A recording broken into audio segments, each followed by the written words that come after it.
የሳሮን ጽጌረዳ የሚለው አገላለጽ መንፈሳዊ ትርጉሙ ምንድን ነው? መንፈሳዊ ትርጉሙ ይህ አገላለጽ ለኢየሱስ ሲሰጥ የሚከተሉትን መሰረታዊ ዋና ዋና መልእክቶችን በውስጡ ይይዛል። ክርስቲያኖች ለኢየሱስ ይህንን ስም በሚሰጡበት ጊዜ በውስጡ ሰፊ የሆነ መንፈሳዊ ትርጉምን የያዘ ሐረግ ስለሆነ ነው። አንደኛ ምን ይገልጻል? የኢየሱስን ፍጹም ውበት። ኢየሱስ የሳሮን ጽጌረዳ ሲባል መንፈሳዊ ትርጉሙ ምንድነው? የኢየሱስን ፍጹም ውበት የሚገልጽ አገላለጽ ሆኖ እናገኘዋለን። ጽጌረዳ የአበባዎች ሁሉ ንግስት እንደምትባል ያው ይታወቃል። ኢየሱስ በባህሪው፣ በፍቅሩ፣ በቅድስናው ፍጹም ውብና ማራኪ መሆኑን ለመግለጽ የሚያገለግል ሐረግ ነው። ሌላ ይህ አገላለጽ የሚጠቅመው በረሃንና ምድረ በዳን የሚለውጥ ህይወት፣ የሳሮንን ልምላሜ የሚያመለክት፣ ቀደም ሲል እንዳልነው ሳሮን ለምለምን አበባዎች የሚፈካበት ስፍራ ነው ብዬ ነግራቸዋለሁ።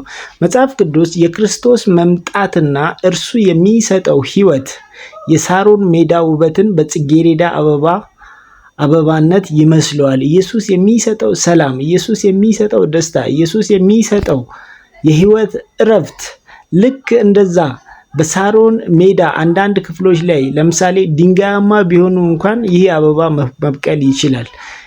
ኢየሱስ በዚህ በኃጢአት በጠወለገ ዓለም ውስጥ ለሰው ልጆች ሁሉ የህይወትና የውበት ምንጭ፣ የእረፍት ምንጭ መሆኑን የሚያመለክት፣ በበረሃ መሃል በችግኞች መሃል የሚገኝ መጽናኛችን ኢየሱስ መሆኑን የሚያመለክት፣ የክርስቲያኖች ተስፋ በሸለቆና በችግር መሃል የክርስቲያኖች ሁሉ ተስፋ፣ የህይወታችን የተስፋ ምንጭ መሆኑን የሚያመለክት ሐሳብ አለው።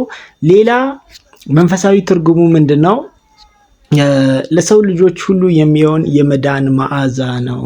እንደሚታወቀው አበባ የሚወደደው በመዓዛው ነው። በአበባ የሚመስለው የኢየሱስ ህይወት የተከፈለውን መስዋዕትነት በእግዚአብሔር ፊትና በሰዎች መካከል ደስ የሚል መዓዛ አለው። ይህ መዓዛ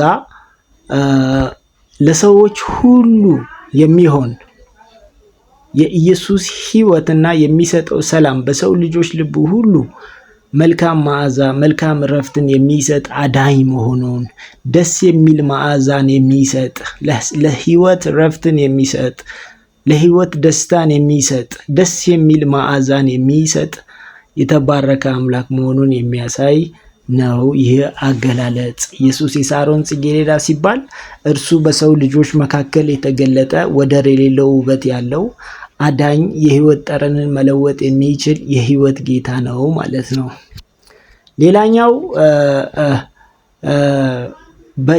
ሌላኛው መንፈሳዊ ትርጉም በሸለቆዎች፣ በችግሮች መካከል የሚገኝ የክርስቲያኖች መጽናኛ ነው።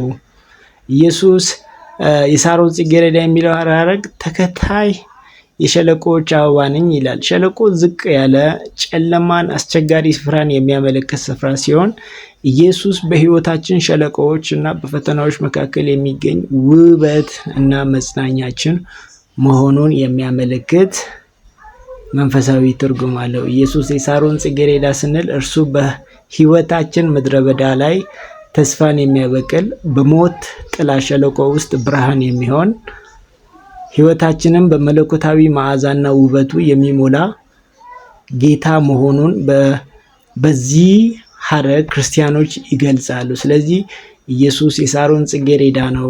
አሜን።